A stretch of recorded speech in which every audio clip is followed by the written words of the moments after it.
It was a most curious thing, Hastings would later remark, how a story that began with laughter and candlelight could end in silence and shadow.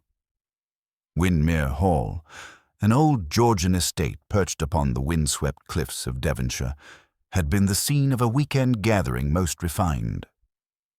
Sir Alaric Montford, retired judge of considerable fame and notorious temper, had invited a handful of guests to his home for what he called an experiment in truth. It was, as so many English weekends tend to be, an occasion for wit, rivalry, and secrets wrapped in civility. Among the guests were Lady Helena Montford, the judge's much younger second wife, whose beauty was whispered about as often as her apparent melancholy. Dr. Julian Bryce, the local physician with a reputation for discretion, Mr. Cedric Vale, Sir Alaric's solicitor and confidant, and Miss Evelyn Denham, a writer of ghost stories who claimed to have known the dead judge's first wife rather too well.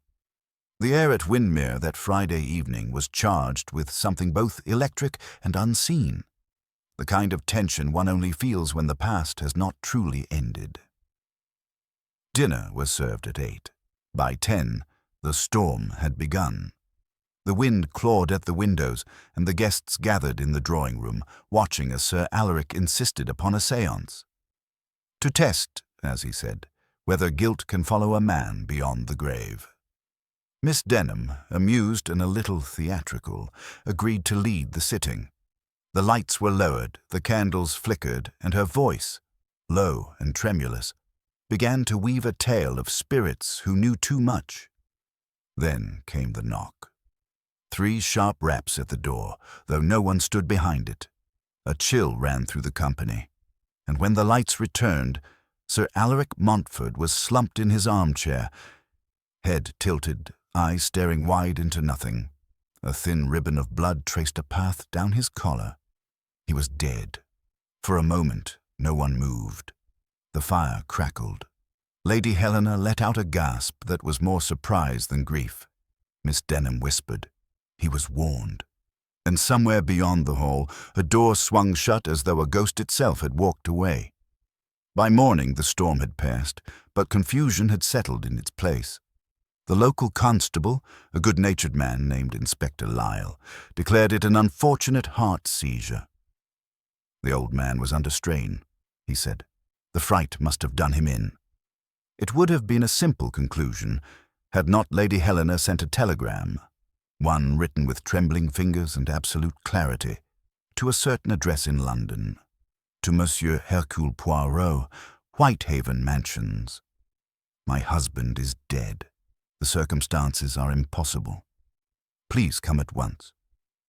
Lady Helena Montford. When the famous Belgian detective arrived at Windermere Hall 2 days later, the house seemed almost to hold its breath. The storm had left its mark. Fallen branches, a cracked chimney, and a silence that clung to the town corridors like a memory. Poirot stepped down from the car, immaculate as ever, his moustache gleaming and his cane tapping lightly on the gravel. "Mon ami," he said to Hastings, who had accompanied him, "we come to a house where death has manners, and yet I think no conscience." Inside, the guests waited with forced calm. Poirot observed them each in turn, Lady Helena pale and composed, Dr. Bryce avoiding his gaze, Miss Denham with a faint smile that did not reach her eyes, and Cedric Vale, the solicitor, whose politeness was too precise to be genuine. Poirot bowed gently. "Mesdames et messieurs, you have endured a shock most terrible, but I beg of you, do not speak of ghosts. The dead, I assure you, do not commit murder. The living, however," he tapped his temple, "they require only the smallest of motives." Hastings frowned. "You believe it was murder, Poirot?" Poirot's eyes gleamed. "Mon cher, I believe only that the human heart is rarely so still without assistance." As the evening shadows lengthened over Windermere Hall, the little grey cells of Hercule Poirot began their quiet dance. He noticed the untouched wine-glass at Sir Alaric's side, the faint scent of bitter almonds in the air, the misplaced candlestick on the mantel. He said nothing. Not yet. But to himself, softly, he murmured, "The ghost who knew the answer." Perhaps, Hastings, it was no ghost at all. The drawing-room of Windermere Hall had changed little since the night of Sir Alaric's death. The heavy drapes remained drawn, muting the morning light into a dull grey. The remnants of the séance table still stood in the centre, candles half burnt, the planchette motionless on the faded velvet cloth. Poirot stood before it, his hands clasped neatly behind his back, surveying the room as though it were a stage after a performance had gone terribly wrong. "Always, Hastings," he murmured. "One must begin not with the body, but with the moment before. What was intended, what was expected, and what went wrong?" Inspector Lyle had been polite but unconvinced. To him, it was a matter of the heart, a natural death accelerated by fear. Yet Poirot could not ignore the faint trace of something unseen, a deliberate manipulation of atmosphere. Murder, he reflected, sometimes required not the weapon of steel, but the theatre of suggestion. Lady Helena entered quietly, her pale blue gown trailing like mist. Her composure had returned, though her eyes betrayed exhaustion. She hesitated before speaking. "Monsieur Poirot, I cannot tell you how grateful I am that you came. I was certain it was not natural." Poirot inclined his head. "You were correct to send for me, madame. The natural death, it is too convenient. It explains everything, and therefore I find it suspicious." Hastings blinked. "But surely, Poirot, if the doctor certified—" Poirot lifted a finger. "Ah, the doctor. You refer to Monsieur Bryce, yes? The man who stands to lose nothing and gain, perhaps, a patient's gratitude, or a secret silence." He smiled faintly. "We shall see." Lady Helena's hands twisted together. "You must not think ill of Julian. He is kind. He has attended this household for years. He was a friend to my husband." Poirot gave a soft hum. A friend to the living man, perhaps. But the dead one? That we must discover. He gestured gently toward the chairs. "Please, madame. Sit. Tell me of that evening. Every detail, even the smallest one." As she spoke, Poirot's gaze never left her face. She described the meal, how Sir Alaric had been in rare humour, almost jovial, teasing Miss Denham about her ghosts and insisting upon the séance. The storm, the flickering lights, the chill in the air, all returned in her trembling recounting. "Did he seem unwell before the sitting?" Poirot asked. "No," she said softly. "If anything, he seemed exhilarated, but—" She hesitated. "He was drinking more than usual. A new cognac he insisted was excellent. Only he drank it." Poirot's eyebrows lifted. "And the glass remains?" "In the study. The inspector left it untouched." Poirot turned slightly to Hastings. "You see, mon ami, there is a small mercy in the English police. They tidy nothing." He thanked Lady Helena with a gentle bow and excused himself. Hastings followed as Poirot made his way into the study, a dark-panelled room smelling of old books and salt air. The glass stood on the desk, amber residue at the bottom catching the light. Poirot leaned close, his nose wrinkling delicately. "Bitter almonds," he said softly. "Always they announce themselves." "Cyanide?" Hastings whispered. "Perhaps. But there are many poisons that mimic it. It is not the poison that interests me. It is the psychology. Why poison during a séance? Why such drama when a simple glass in solitude would suffice?" He picked up the decanter, tilting it toward the light. The liquid shimmered innocently. "No, Hastings. This was meant to be seen. The performance, the death, it was a message." Footsteps approached, firm and unhurried. Dr. Julian Bryce appeared in the doorway, his manner calm, though the lines at the corners of his eyes deepened as he noticed the glass in Poirot's hand. "I suppose you've found your mystery, Monsieur Poirot," he said quietly, "though I assure you there is none. Sir Alaric was frail. The heart—" Poirot smiled thinly. "Ah, the heart again. It is blamed for many things, is it not? But tell me, doctor, did the heart stop before or after the poison?" Bryce stiffened. "You are implying—" "Nothing," Poirot interrupted. "Merely that you, as a man of science, would know better than I when the body ceases to speak truth." Their eyes met, a quiet duel of civility. "Everyone here," Bryce said evenly, "had reason to resent the judge. He humiliated them all in one way or another, even his wife, if you must know." He turned toward the window, his voice lowering. Perhaps his ghosts caught up with him. Poirot watched him go, then murmured to Hastings, "You see, mon ami, he cannot help but betray the psychology. When a man speaks of ghosts, it is because he fears one, perhaps his own." Outside, the sea moaned against the cliffs. Somewhere within the house, a clock chimed noon. Poirot glanced once more at the glass, then set it down carefully, almost reverently.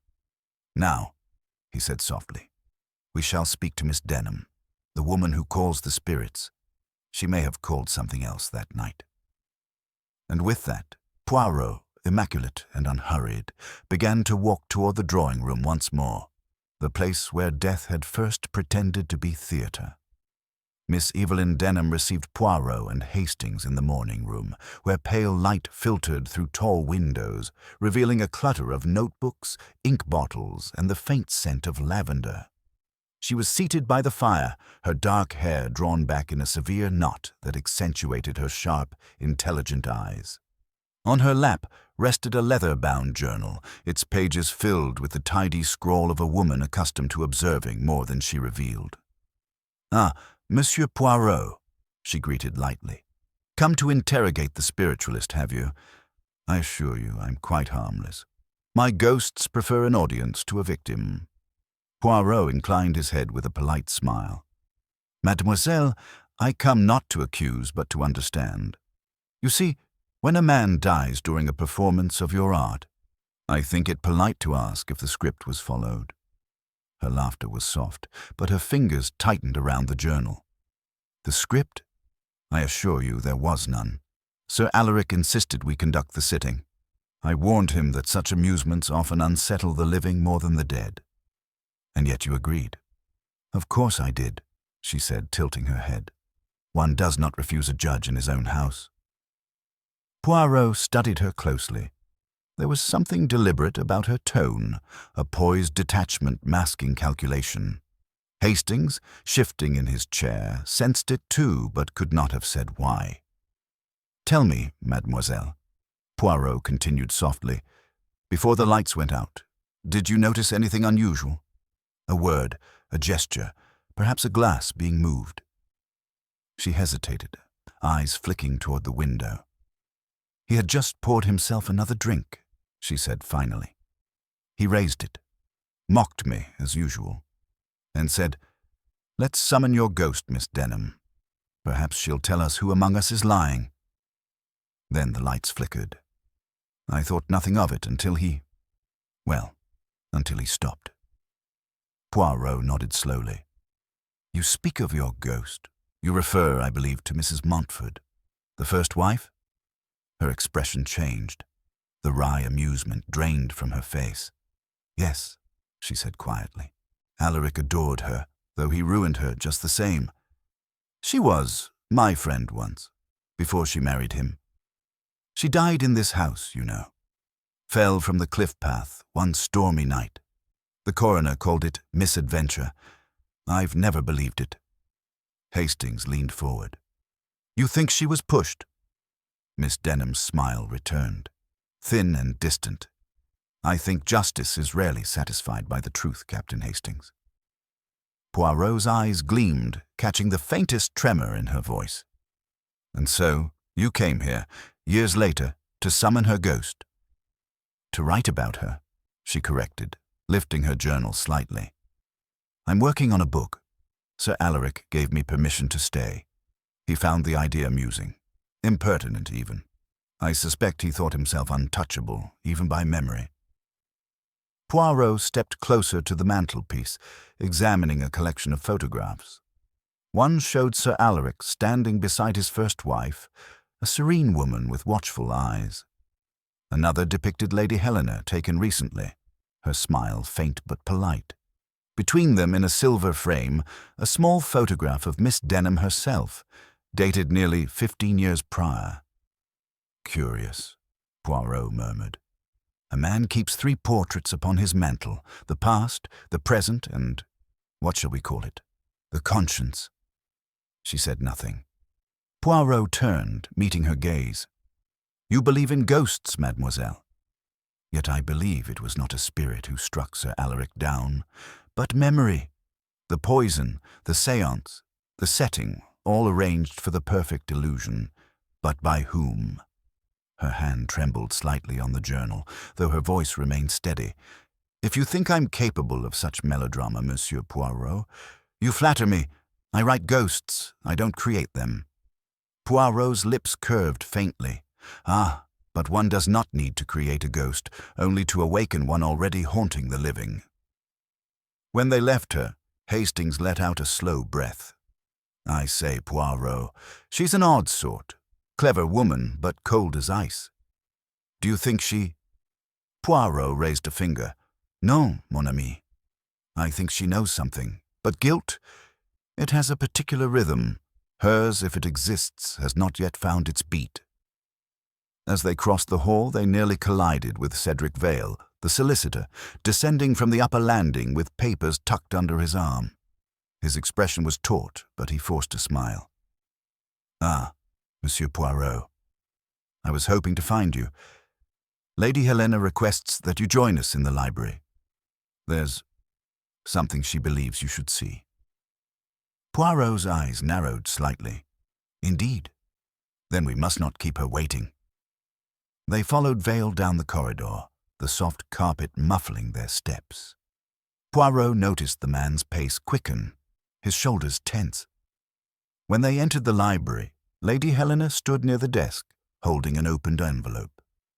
It was delivered this morning, she said, her voice trembling. Addressed to my husband, but it's postmarked 3 days after his death. She handed it to Poirot. Inside was a single folded sheet, the handwriting elegant, deliberate, signed with a name that made her breath catch. You cannot escape judgment, Alaric. Even death must answer to the truth. E.D. Poirot's eyes flicked up. E.D., he repeated softly. Evelyn Denham. He turned the paper over, thoughtful. A letter sent to the dead, by one who speaks with them. Très curieux. Outside, the wind rose again, whispering against the glass. And somewhere deep within Windermere Hall, the ghost of the past began to stir. Poirot held the letter delicately, as though it might bruise beneath his touch. The handwriting, elegant with a curious restraint, was unmistakably feminine. He studied the ink, the pressure of the pen, the faint irregularity where the writer's hand had paused too long on the final word. Lady Helena watched him with wide, uncertain eyes, her fingers gripping the back of the chair before her. You see why I sent for you, she said quietly. It's impossible. Miss Denham couldn't have posted it after his death. The date, the seal, they are correct. Poirot tilted his head. Impossible, you say? Ah, madame, you English adore the word. But the impossible, it is only the possible seen from a wrong angle. Cedric Vale cleared his throat. Perhaps the letter was written earlier and posted by mistake, or even deliberately delayed. Poirot looked up sharply. You are a man of law, monsieur. You do not believe in mistakes, only in motives. Vale's composure wavered. I'm only suggesting what seems reasonable. Reasonable, Poirot murmured, folding the paper carefully. And yet, what is reason in a house full of ghosts? He turned to Lady Helena. You have kept this letter sealed until now. Yes. It arrived this morning with the other post. I opened it only when I saw the name. Poirot gave a small nod. Then you have done well. It tells us that the dead judge was to be judged in turn. Mademoiselle Denham sent this, or someone who wished her to appear to have done so. Either way, the author seeks to control the narrative, what the English newspapers call the ghost angle. Hastings frowned. Then you think someone's framing her? Poirot's mustache twitched. Or protecting her. Both are acts of fear. As if on cue, the door creaked open. Miss Denham stood there, her expression unreadable. "You've found my letter, then?" Her voice carried a strange calm, as though she had rehearsed the words long before entering. Lady Helena gasped. "You admit it?" "Of course." Miss Denham stepped into the room. "I wrote it, but I did not send it. It was part of my research. I wanted to understand what I would say to him if he was still alive. I left the draft in my notebook days before he died." Poirot's gaze sharpened. "And you are certain you did not post it?" "Positive. It was never sealed, never addressed." "Then someone found it," Poirot said softly, "and used it to play a part in a drama of death." "But why?" Miss Denham met his eyes, unflinching. "Because it serves them. The letter makes me seem unbalanced, vengeful. But I assure you, Monsieur Poirot, I'm guilty only of words." He studied her for a moment longer, then inclined his head. "Very well, mademoiselle. But words, they are more dangerous than bullets when spoken to the wrong ear." When she had gone, Poirot turned back to Lady Helena. "You see, madame, already the play becomes more intricate. The poison, the séance, the letter, it is a production most deliberate. Your husband was not killed in passion, but by intellect, a mind that understands both fear and theatre." Lady Helena's voice trembled. "Then you believe someone here meant to frighten him to death?" "Not frighten," Poirot said softly. "Corner. To force him to confront a truth he had hidden too long." He glanced at the envelope once more. "You said this was among the Morning Post. Who collects it?" "Cedric," she said, turning toward the solicitor. "He brings the letters from the village every other day." Vale stiffened slightly. "Yes, I fetched them this morning as usual. They were in the box when I arrived." Poirot's gaze lingered on him, polite but piercing. "And you saw the letter, then?" "I saw several letters," Vale replied, a touch too quickly.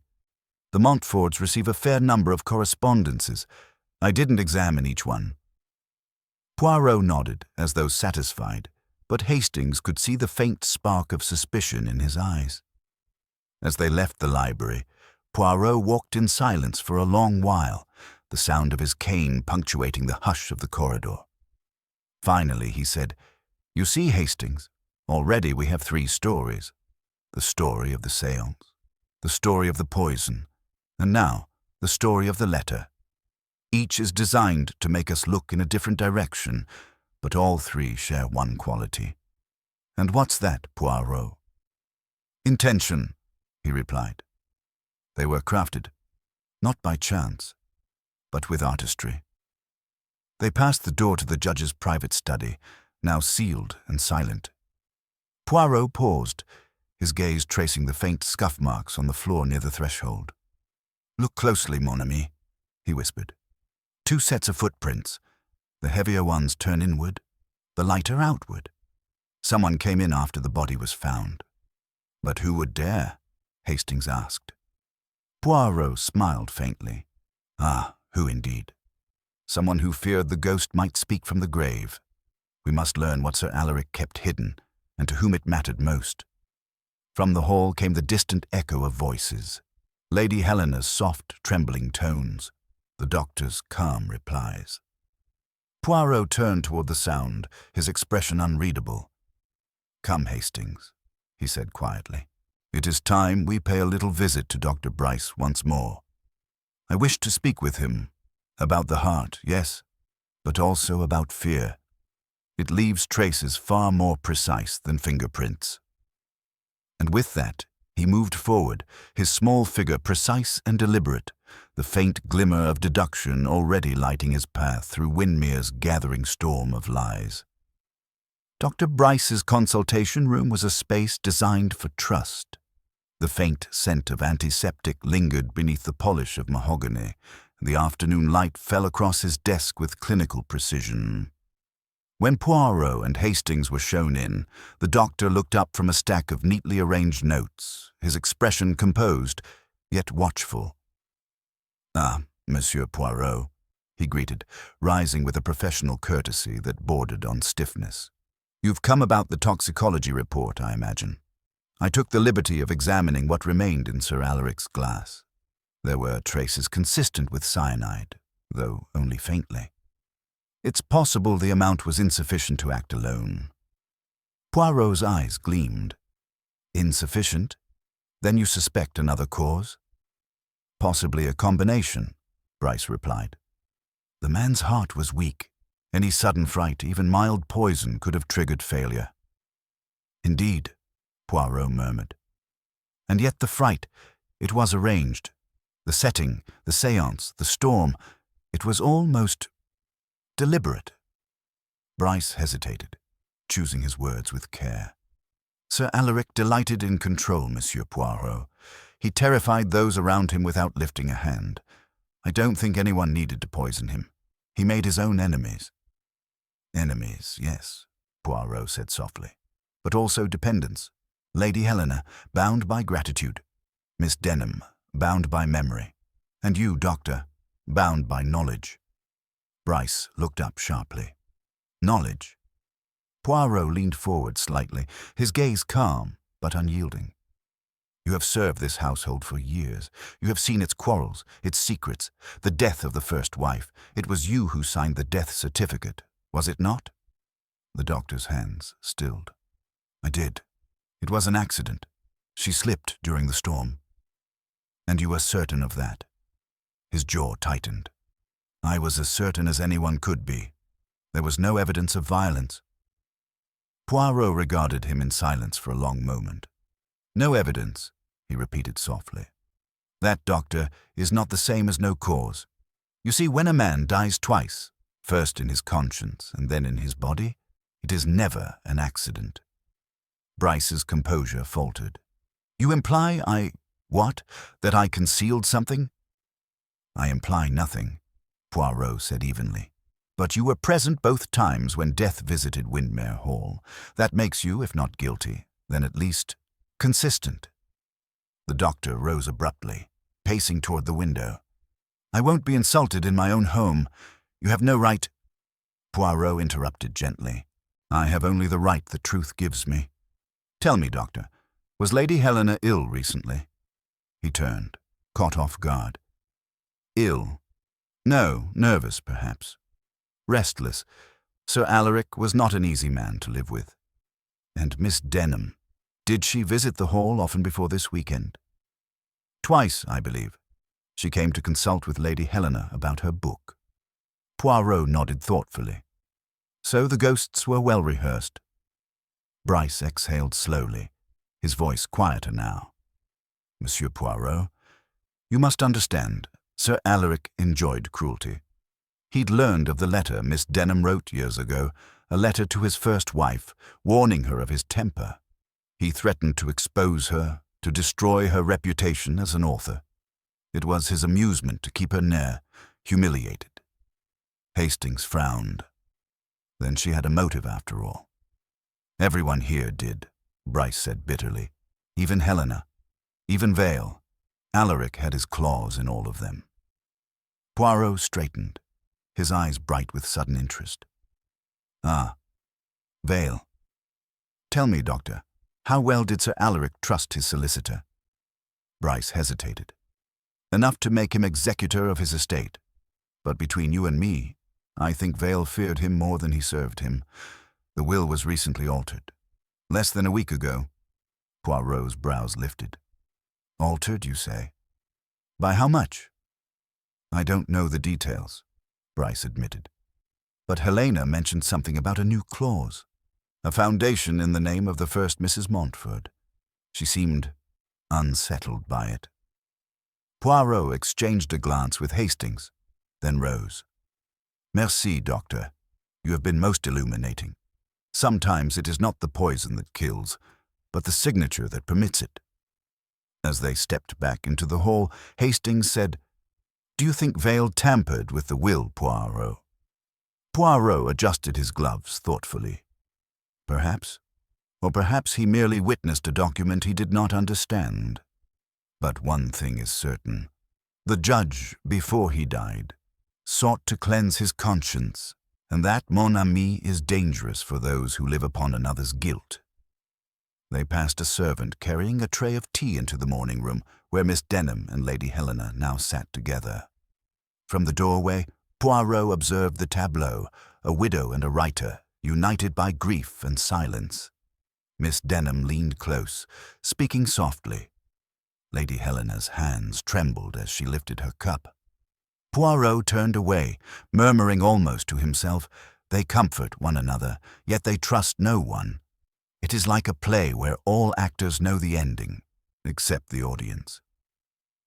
"What's our next move, Poirot?" Hastings asked. "Next?" Poirot smiled faintly. "We return to the judge's study. There is one document I must see with my own eyes. The new will. The dead man may have written his confession in ink, not words." And with that, they ascended the stairs, the air growing colder as they approached the locked door. Behind, which, Poirot suspected, waited not only the truth, but the reason the ghost at Windermere still whispered. The corridor leading to Sir Alaric's study felt colder than the rest of Windermere Hall, as though the walls themselves recoiled from what had taken place within. Poirot paused before the heavy oak door, his gloved hand resting on the brass handle. "Observe, Hastings," he murmured. "Even the silence of this house is arranged. It is too perfect, too still." He turned the handle gently. The door yielded with a slow groan. Inside, the air was faintly metallic, touched by the scent of extinguished fire and paper long shut away. The curtains remained half-drawn, allowing a narrow beam of light to fall across the desk. An immaculate surface, marred only by a single ink blot, dark and irregular, like a wound. Poirot crossed the room without haste. "You see, mon ami, the scene remains staged. Even in death, Sir Alaric would have approved of its order." He examined the desk, pens aligned with military precision, documents stacked neatly, correspondence bound with red ribbon. A small locked drawer resisted Poirot's first attempt to open it. He smiled faintly and produced a delicate tool from his pocket. "There is no lock," he said, "that cannot be persuaded by logic." The drawer gave way with a soft click. Inside lay a single envelope marked in bold black ink, "Last Will and Testament, revised." Poirot removed it with the reverence of one handling sacred text. Voila, the conscience of a man, written in clauses. He unfolded the pages slowly. Hastings leaned over his shoulder, his eyes widening as he read. Good heavens, he changed everything. Indeed, the document revealed a radical shift. The fortune once destined for Lady Helena was to be redirected into a trust bearing the name Elizabeth Montford Memorial Foundation, the name of the first wife. Lady Helena was to receive only a modest allowance, sufficient for comfort but not indulgence. The signature at the bottom was unmistakable. Alaric Montford. Poirot's gaze lingered on the final page. "Notice, Hastings, the signature, it trembles. Yet not from age, from hesitation. He wrote this not as a master, but as a man afraid." Hastings frowned. Afraid of what? Of exposure, perhaps, of guilt, or of a secret buried with his first wife. Poirot turned to the final clause, his eyes narrowing. "Ah, and here lies the motive's outline. To be executed upon my death, or failing my instruction, by Mr. Cedric Vale, my solicitor. A convenient executor, n'est-ce pas?" The sound of footsteps outside broke the stillness. Poirot folded the papers calmly and returned them to the drawer just as the door opened. Cedric Vale stood on the threshold, surprise flashing across his face before he composed himself. "I thought I heard voices," he said evenly. You should not be here without permission, Monsieur Poirot. Ah, but permission, Poirot replied lightly. It belongs to the living, and Sir Alaric, alas, has withdrawn his. Vale's eyes flickered to the desk, then back. The police sealed this room. And I am the police's guest, Poirot said, adjusting his cuffs. You are a man of legal training, Mr. Vale. Tell me, was this will witnessed? Vale's jaw tightened. By myself and Dr. Bryce. Convenient, yes. Two men of profession, both indebted to the deceased. Poirot smiled faintly. Tell me, did you agree with the alterations? I did not question them, Vale said.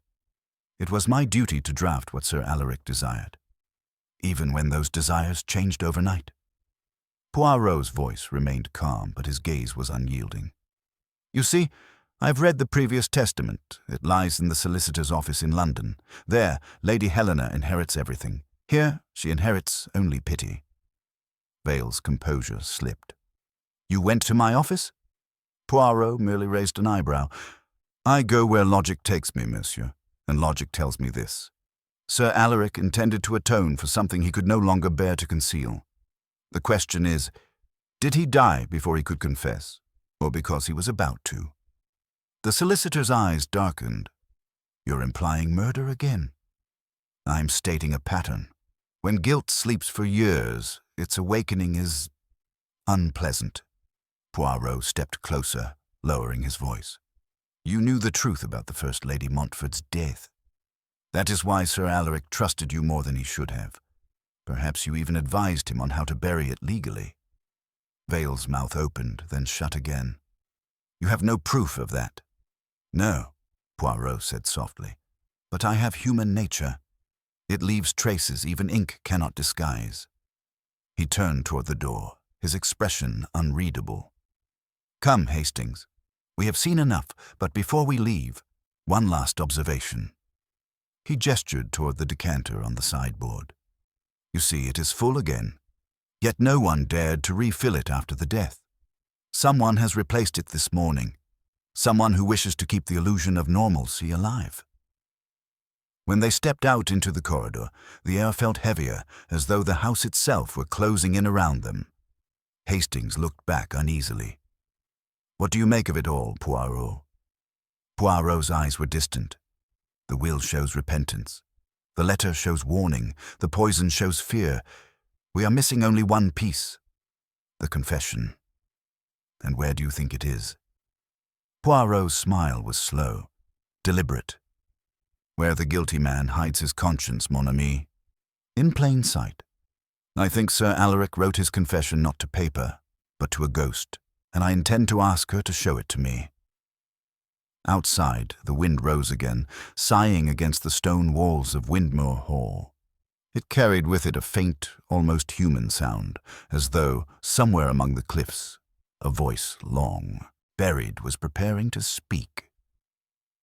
Evening had begun to settle over Windmere Hall, dimming the corridors into quiet pools of gold and shadow. The storm clouds from the previous day had not returned, yet there was a heaviness in the air, as though the house itself anticipated a reckoning. Poirot stood before the great drawing-room fireplace, his gaze fixed on the portrait of Elizabeth Montfort, the first wife, whose painted eyes seemed to follow him wherever he moved. You see, Hastings, he said softly, even in oils she watches. A woman wronged will always linger in the details. Hastings, uneasy, glanced at the painting. I must say, Poirot, she has that look, calm, but not quite at peace. Do you really believe Sir Alaric wrote his confession to her? Poirot smiled faintly. Ah, mon ami, not to her. Through her. You recall how he mocked Miss Denham during the séance, saying her ghost might reveal who was lying. Perhaps he feared that it already had. Before Hastings could reply, footsteps approached. Lady Helena entered, her face pale beneath the soft lamplight.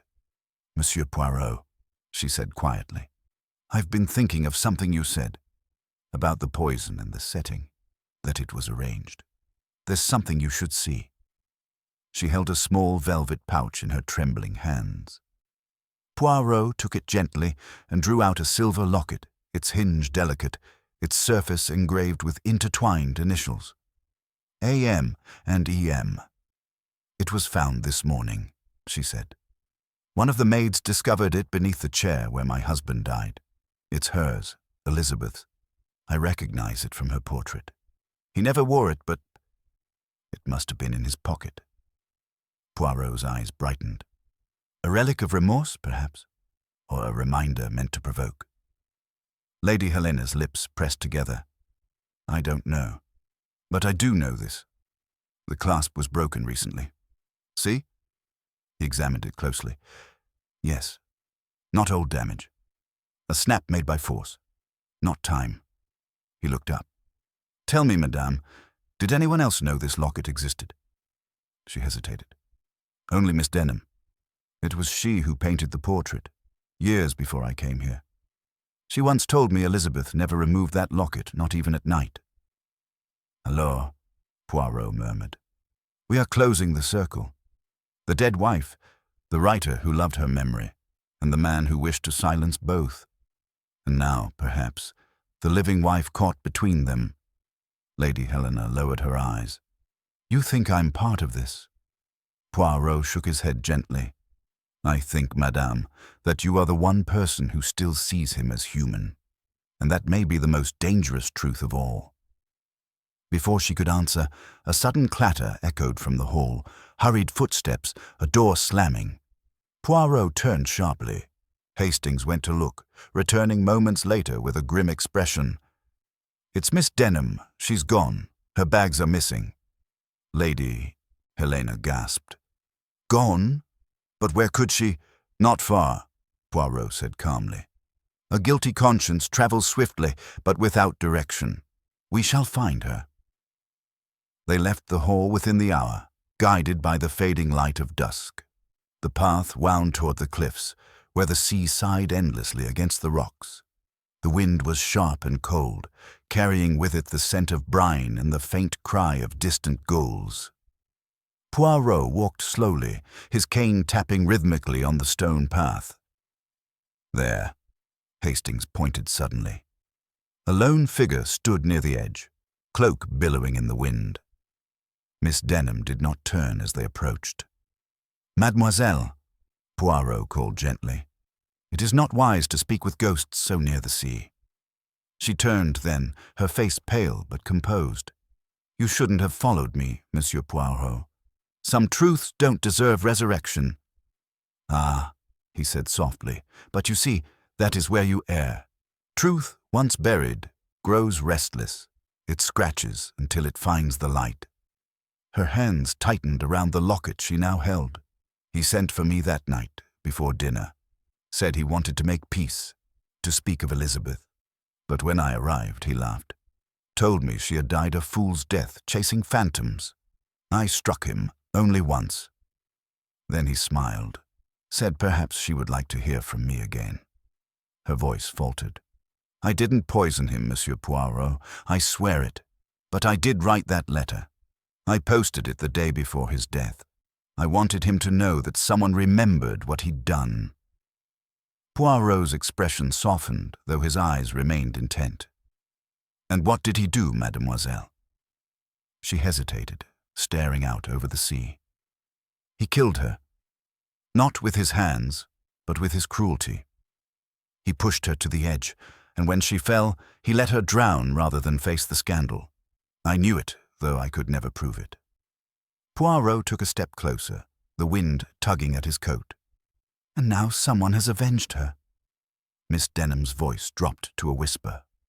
"Not me. I came to watch him tremble, to make him remember. But when the lights went out, I heard him gasp. When they returned, he was already gone." Poirot's gaze drifted toward the horizon where the last traces of light bled into the darkening sea. "Then it is as I thought," he said quietly. "The ghost did not strike. It was the living who feared her return, and fear, Hastings, is the most efficient poison of all." As they led Miss Denham back toward Windermere, the waves crashed below, relentless and cold. Poirot did not speak again, but in his eyes burned a small, precise flame. The light of reason closing upon truth. Something had been set in motion within those walls, and he knew before the night was over it would demand one final revelation. The night had deepened by the time Poirot, Hastings, and Miss Denham returned to Windmere Hall. The lamps had been lit, their soft glow spilling through the tall windows like muted gold, yet the house felt heavier than before, burdened by too many secrets, too many unshed confessions. Lady Helena was waiting in the drawing-room, still in her evening gown, her face pale with fatigue. Dr. Bryce stood near the mantel, his arms crossed, a glass of untouched brandy in his hand. Cedric Vale lingered by the door, his posture rigid, as though expecting accusation. Miss Denham's entrance drew every eye. Her composure had returned, but the faint tremor of exhaustion betrayed her. Poirot guided her gently to a chair before speaking. "Mesdames et messieurs," he said, his voice calm yet commanding, "it is time we bring the shadows into the light. For now I know what happened on the night Sir Alaric Montfort died." The room seemed to still at his words. Even the fire crackled more quietly. Poirot's gaze moved slowly from face to face, his tone precise, deliberate. "We begin, as always, with psychology. Murder, you see, is rarely born of hatred alone. It is born of humiliation, of fear, of pride. Sir Alaric was a man who thrived on control. And when control slips from such a man, death is rarely far behind." He turned slightly, addressing Lady Helena. "You are married to him, madame, yet not truly his equal. You lived beneath the weight of his first wife's ghost, and lately you discovered the final insult, that your inheritance would vanish into the hands of her memory." She flinched. "You mean the new will?" "Just so," Poirot said softly. "But you, madame, did not kill him. You had the motive, yes, but not the temperament. You are a woman too accustomed to submission to poison a man in defiance. No, your rebellion lies in silence, not in violence." He shifted his attention to Dr. Bryce. "Then we have the doctor, the man who knows too much. Twice you have signed death certificates within these walls. Twice you have declared what was convenient rather than what was true." Bryce stiffened. "You're accusing me of falsifying evidence?" Poirot's voice did not rise. "Non, doctor, I accuse you of loyalty to the first Lady Montfort, whose death you concealed as accidental, and to her husband, whose decline you believed would atone for the past. You did not kill him, but when he died, you saw an opportunity to let history repeat itself. Cleanly, quietly, without scandal. You called it heart failure because you wished to end the story." The doctor said nothing. His face had gone grey, but his eyes did not waver. Poirot let the silence stretch before turning to Miss Denham. "Mademoiselle," he said gently, "you told us you struck him. I believe that is true, but that blow did not kill him. It did something more dangerous. It frightened him. You reminded him that his guilt was no longer safe. The poison, however, was already waiting. Someone else placed it in his drink before the séance began." Miss Denham's voice trembled. "Then who?" Poirot's eyes fell upon Cedric Vale. "The man of law," he said softly. "The executor, the one who stood to control everything once the will was executed. But more than that, the man whose livelihood depended entirely on the judge's favor, until the new will made him redundant." Vale's expression froze. "You can't be serious. I was his solicitor, not his enemy." "No, monsieur, you were his shadow. But when the new will was signed, you became unnecessary, a relic of a power he no longer wished to wield. You had the access, the opportunity, and the intelligence. You handled the correspondence, fetched the post, and delivered the wine.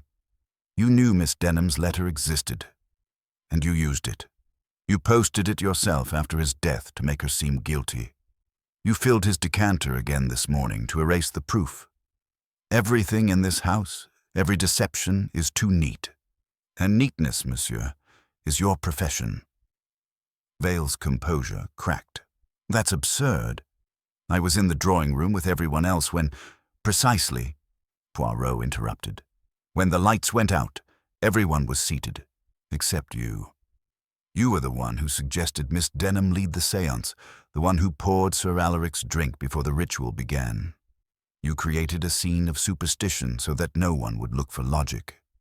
The poison was subtle, a compound mixed with the cognac, one that would only act under stress. You relied on the séance to provide it, and when death came, you appeared the perfect witness, calm, professional, and conveniently indispensable. Vale took a step back, his voice shaking now. You can't prove any of that. Poirot's eyes gleamed. But I can. The residue of the poison remains in the glass you refilled this morning. Its presence, faint though it may be, will tell its own story. And the letter, posted after the death, bears your fingerprints, not Miss Denham's. A faint gasp escaped Lady Helena's lips. The solicitor's face turned ashen. He deserved it, Vale whispered suddenly. He ruined lives, destroyed people, and called it justice. He used me like a servant and laughed when he changed his will. I didn't mean to kill him, only to frighten him, but he was too weak to endure it. Poirot inclined his head slowly. So you see, Hastings. There was indeed a ghost who knew the answer. Not the ghost of the dead wife, but the ghost of conscience, haunting the living until they betrayed themselves. The room was utterly still. Outside, the wind rose once more, sweeping across the cliffs as if carrying away the last echo of Sir Alaric Montfort's judgment. Poirot glanced toward the fire, its embers glowing faintly, and said in a quiet voice, "It is finished. Justice, once silent, has spoken at last." For a long moment after Vale's confession, no one in the drawing-room spoke. The only sound was the low hiss of the fire, its glow reflected in Poirot's eyes as he stood perfectly still, like a figure carved from patience itself. Lady Helena's hand trembled against the edge of the table. Miss Denham had turned away, her face half hidden in shadow. Dr. Bryce stared into his glass as though hoping it might offer absolution, and Cedric Vale, once composed, meticulous Vale, had folded in on himself, his breath shallow, his hands clutching at the back of a chair as though it alone anchored him to the living world. Poirot broke the silence with a quiet sigh. "You say you did not mean to kill him, monsieur, and yet you poured death with the same precision you once poured ink." Vale looked up, his voice low and unsteady. "I thought it would frighten him, make him see what he'd done. He was so sure of himself, so untouchable. I wanted him to taste the fear he inflicted on others, but when the lights went out and I heard him choking—" His voice faltered, and for a moment the veneer of civility collapsed into something raw. "I froze. When the lights returned, I told myself it was fate, that perhaps his ghosts had finally claimed him." Poirot's gaze softened, though his tone remained measured. "Ah, monsieur, the human mind. How easily it convinces itself of virtue when it acts from pride. You sought to punish, not to protect. In that, you became what you despised." Vale said nothing. The faint ticking of the mantel clock filled the room, marking the seconds as Poirot turned toward Inspector Lyle, who had entered quietly sometime during the confession. The local officer's usually placid expression was drawn tight, his voice steady but grim. "I'll see to it he's taken into custody at once. A tragic business, Monsieur Poirot." Poirot inclined his head. "Tragic, yes, but also inevitable. The law is a stern parent, Inspector. It arrives late, but it arrives." Vale did not resist as Lyle placed a hand on his shoulder. He only murmured, almost to himself, "He brought it upon himself. He built this house out of judgment and cruelty. Now it will stand as his tomb." When they were gone, the silence returned once more. Poirot moved toward the window, drawing back the curtain slightly. The night outside was calm now. The wind had died, leaving only the rhythmic whisper of the sea. Hastings, watching him, spoke softly. It's strange, isn't it, Poirot? After all the talk of ghosts, there was nothing supernatural in the end. Only people, jealous, frightened, angry. Poirot smiled faintly. But of course, mon ami, the ghosts are always human. We create them with memory and regret. They linger only because we invite them. Lady Helena approached hesitantly, her voice fragile as glass. What will become of us now? The estate, the will, everything he left. Poirot turned to her with gentle dignity. The law will take its course, madame. The foundation your husband wished to establish, it shall still be honored. I believe he meant it as his final atonement, and so it must remain. As for you, you will find peace not in the fortune, but in the absence of his shadow. Her eyes glistened. And Miss Denham. At this, Poirot glanced toward the writer, who sat quietly near the fire, her journal resting unopened beside her. Mademoiselle Denham, he said softly, you too have been haunted by a memory. But now the truth has spoken. The spirit you sought to conjure no longer requires your words to be heard. She looked up, her voice steady despite her tears.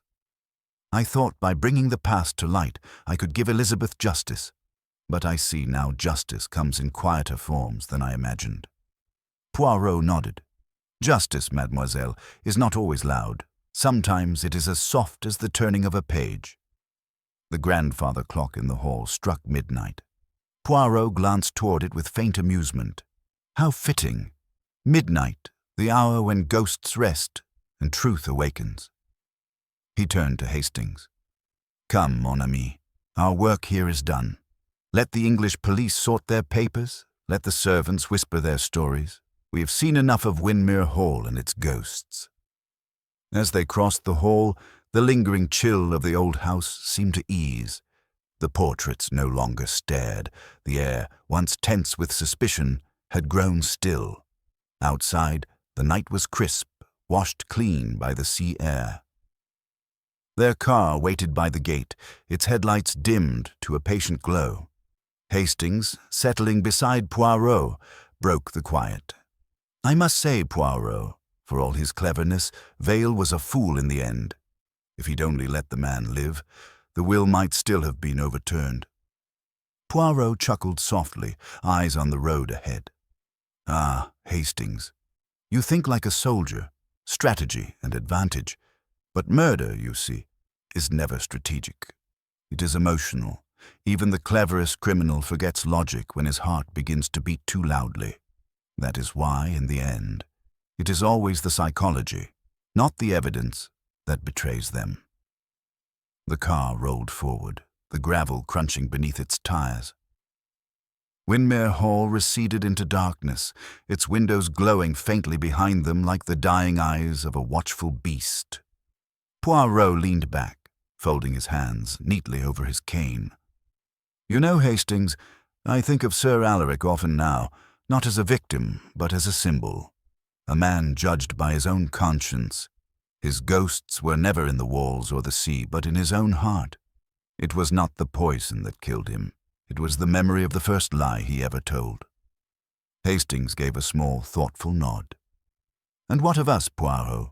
Do you ever think we'll meet such ghosts? Poirot smiled faintly, his voice barely above a whisper. Every man meets them, mon ami. The question is only, does he listen when they speak? The road curved toward the village, where the first pale threads of dawn had begun to show. Behind them, the cliffs of Windermere stood silent once more, their secret finally laid to rest. The following morning brought with it a brittle, silvery light, the kind that makes even truth look fragile. The storm had passed completely now, and the grounds of Windermere Hall glistened with dew, the sea below a dull mirror of grey-blue calm. Poirot stood by the window of the small guest chamber that had been given to him for the night, his reflection caught faintly in the glass. Hastings entered quietly, his usual cheer softened by reflection. You're up early, Poirot. I'd have thought, after last night's ordeal, you'd allow yourself a rest. Rest, mon ami. Poirot's tone was light but thoughtful. Ah, no. There is something unsatisfactory in my little grey cells. They whisper that a detail, small but important, remains unresolved. Hastings frowned. But surely the case is finished. Vale confessed Inspector Lyle's taken him away, and everyone agrees it's over. Poirot turned, hands clasped neatly behind his back. Confessed, yes. But confession is not always comprehension. It is possible, Hastings, to admit guilt without truly understanding what one has done. Hastings blinked. I'm not sure I follow. Poirot gave a small, knowing smile. Then allow me to explain, as we take a final stroll through this house of echoes. They descended the grand staircase, their steps echoing softly in the stillness. The servants moved quietly about, relieved perhaps, but uneasy. Poirot's eyes moved over them with faint curiosity, pausing briefly on the maid polishing the silver near the dining room. Then he continued toward the study. The door had been left open after the night's investigation. Within, the air was cool, the desk neatly arranged once more under Poirot's direction. The envelope marked Last Will and Testament lay sealed again, awaiting the proper authorities. Poirot's gaze lingered upon it for several moments before he murmured, There is something about symmetry, Hastings. It comforts the guilty. But symmetry, when forced, is a lie. He crossed to the shelves and withdrew a heavy leather ledger from among the rows of legal tomes.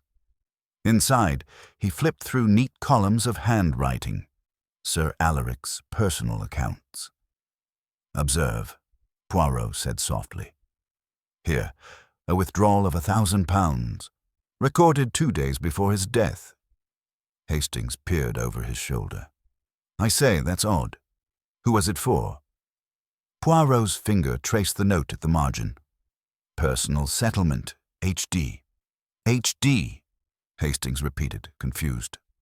Helena, perhaps? Poirot shook his head. No. Her initials are H.M., Helena Montford, and Sir Alaric was a man precise to the point of obsession. He would never misrecord his own wife's name. No, Hastings, this H.D. belongs to another. He snapped the book shut, his eyes brightening. Come, I believe the housekeeper may help us in this small mystery. They found Mrs. Baines in the servants' corridor, a woman of steady manner and keen observation. She looked surprised but not displeased to see Poirot.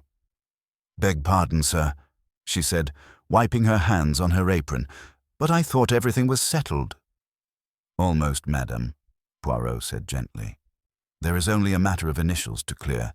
You knew the late judge well, yes? 30 years, sir? Since before his first marriage. Then tell me, did you ever know of anyone here whose initials were H.D.? She frowned, thinking. Why, yes, sir. Harriet Dovell. She was Lady Elizabeth's maid. Left not long after her ladyship's death. Quiet thing. Nervous. Poirot nodded slowly. And did she ever return? Mrs. Baines shook her head. No, sir, though once, about a year ago, a letter came for her, from abroad, I think. Mr. Vale saw to it personally. Ah, Poirot said softly, his eyes narrowing. Monsieur Vale again. Always the dutiful executor, even in matters that do not concern the law. He gave a small bow. Merci, madame. You have been most helpful.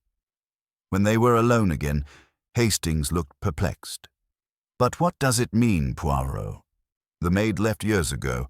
How could she matter now? Poirot began pacing slowly.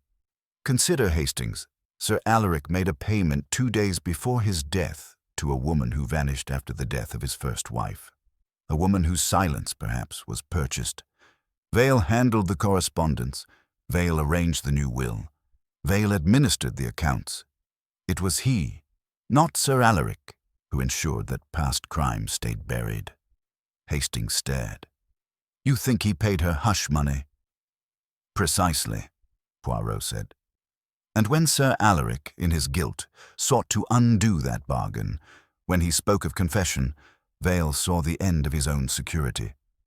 He did not act merely from revenge, as he claimed last night, but from preservation, He was not punishing his master, he was protecting himself. Poirot's expression grew solemn. That is why I could not rest.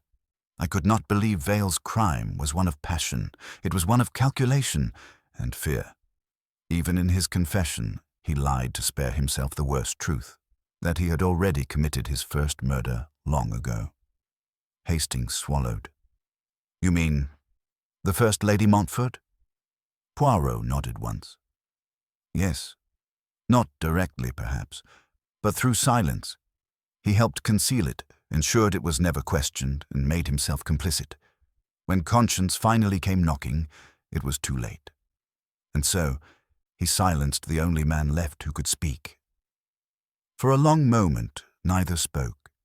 Outside, the sound of the sea drifted faintly through the open window, soft, endless, and merciless. Poirot replaced the ledger carefully on the shelf, dusting his hands.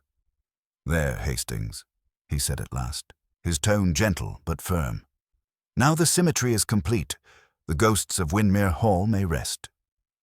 The living, too, must learn to live without them. They left the study in silence.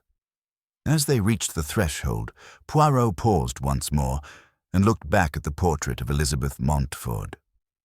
She watches no longer, he said quietly. Her eyes are content. Hastings glanced at him, uncertain.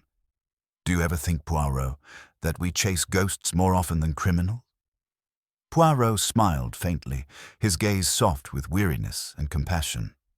Always, mon ami. But it is only by chasing the ghosts that we find the living. And with that, they stepped into the pale morning light, leaving Windermere Hall to its long-awaited peace. The sun had risen fully by the time Poirot and Hastings departed Windermere Hall. The mist had lifted from the cliffs, revealing the clean, sharp line where sea met sky. Behind them, the house stood quiet and dignified once more, its great windows reflecting the light, its secrets finally at rest. In the motor car, Hastings drove in silence for some minutes, the rhythmic hum of the engine the only sound between them. Poirot sat beside him, immaculate as ever, though a faint melancholy shadowed his usually serene expression. At last, Hastings broke the silence. I can't quite believe it's over, Poirot. That place felt cursed from the start. You don't suppose there really was anything supernatural about it? Poirot gave a small, indulgent smile. Non, mon ami.